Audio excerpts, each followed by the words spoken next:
Assalomu alaykum, hurmatli kuzatuvchilar. Sho'ro Zarkin ko'chada, ya'ni Sho'ro zapravkadan o'tganda o'ng qo'ldagi yangi uchastkalardan mana shu 4 sotixlik hovlimiz sotiladi.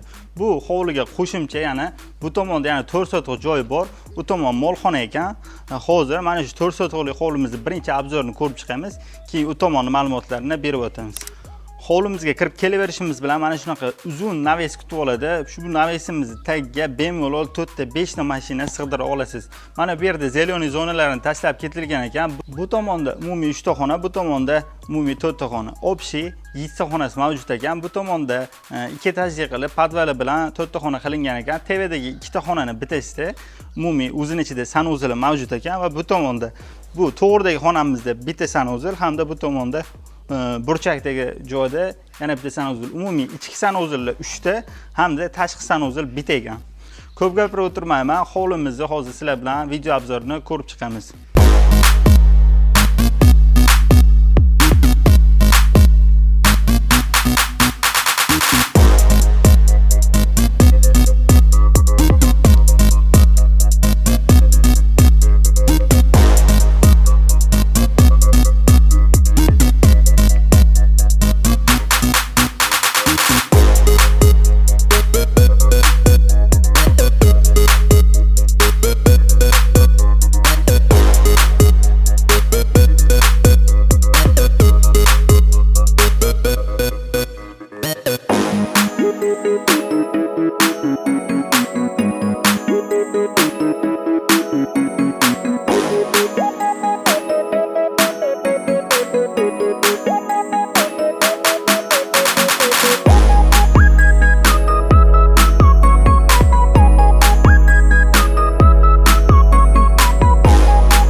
Hovlimizda qo'shimcha, ya'ni 4 sotig'i molxona tarafi, aytib o'tganimdek, ushbu molxona taraf ham hovlimizga qo'shiladi. Xohlovchilar uchun ikkiga bo'lib ham sotiladi, ya'ni molxona tarafini alohida, hovli tarafini alohida sotiladi.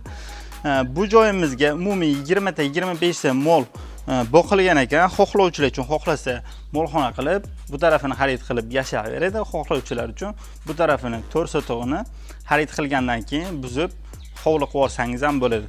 Ushbu joyimizda narxini $38,000 kelishadigan joylari bor ekan. Bu ya'ni molxona tarafi, ya'ni 4 sotix tarafini o'zi.